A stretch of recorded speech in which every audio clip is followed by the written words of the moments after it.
Borderlands pre-sequel is not your typical title, right? But that's kind of the way that we do things. We like to have a lot of fun with words. I mean, Borderlands 2 was a pretty straightforward title, but we we do things like Extreme Explosion and Bad Attitude. We're just kind of weird like that. We like making up RPS. Like we put bullshit together. That's how we are. I think the little 2 on the O2 was really small, and people just started calling it the Oz Kits, and because we're working on Borderlands, it just became the Oz Kit. If everyone starts referring to it as that in the office, then we can just do it. It sounds cool. Yeah, it's one of those things where it happened entirely by accident, and we're like, is it really Oz? Is that because of Australia, or why? Like, oh, it's the O2. Like, is that official? And people are like, I think so. I'm like, all right, cool. No, that's an Oz Kit now. Why not? And on some games, that could lead to, hours of meetings discussing, guys, we have to understand the fiction of this behind this, but it's Borderlands. It works, everyone liked it, so it's Oz Kits. Yeah.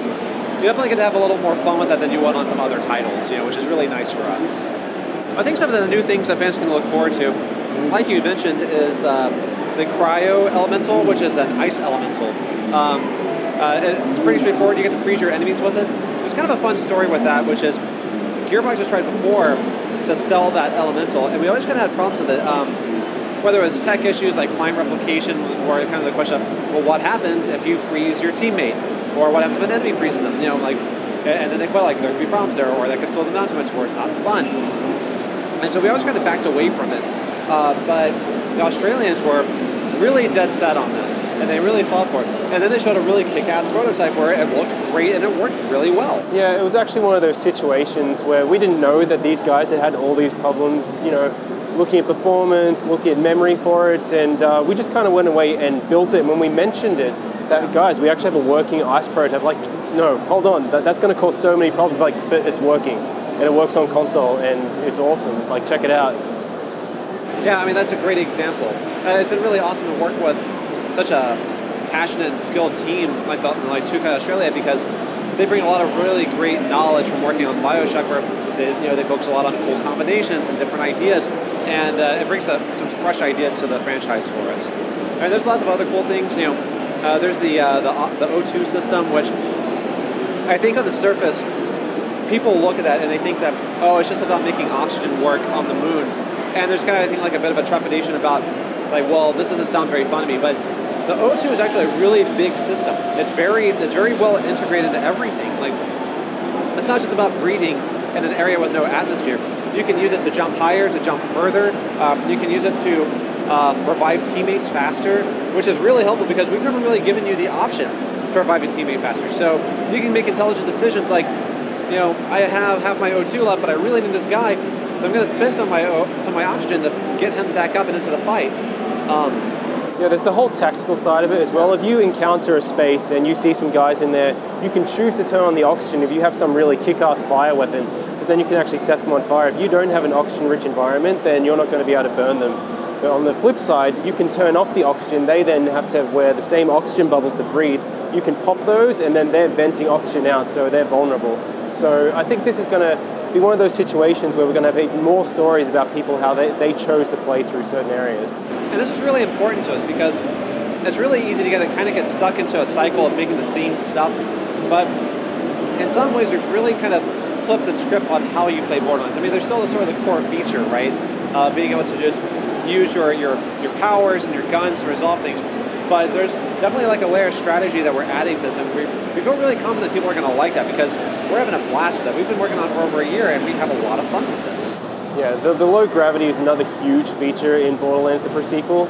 It changed up the combat so much for me. In fact, it changed up the movement so much, I actually find it hard to go back to other games.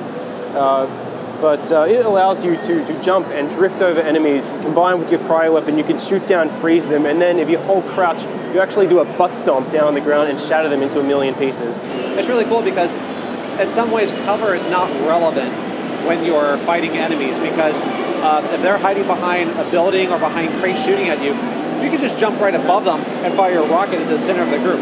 In some ways, you're actually given better opportunities to destroy a larger group because you can drop things on from above as opposed to trying to place a shot on the ground between them. And at the same time, the enemies can do that to you. They can use the low gravity, they have jetpacks, they can jump and get the advantage on you as well. When you hear a title like the pre-sequel, it kind of is intuitive about where this takes place. But the story takes place between Borderlands 1 and Borderlands 2. This is before Jack has actually gone to Pandora. Something that we've made a note of is that in Borderlands 2, Jack thinks he's the good guy, but he clearly isn't because of what he does. But he thought he was a good guy. And we kind of lay out some of the rationale in the pre-sequel. We kind of show you why he is the way he is and who he was beforehand. And so this kind of shows the rise of Handsome Jack to what he is in Borderlands 2. Yeah, you're really going to see some of those events that took him from being the CEO of Hyperion, thinking he's doing the best for the company, to what made him the Jack in Borderlands 2. And it's not just his story, it's Wilhelm, it's Athena, it's Claptrap. How did he end up, you know, where he was in Borderlands 2, and Nisha as well. So it's kind of their origin stories, and there's a few other people who will show up that fans will recognize as well.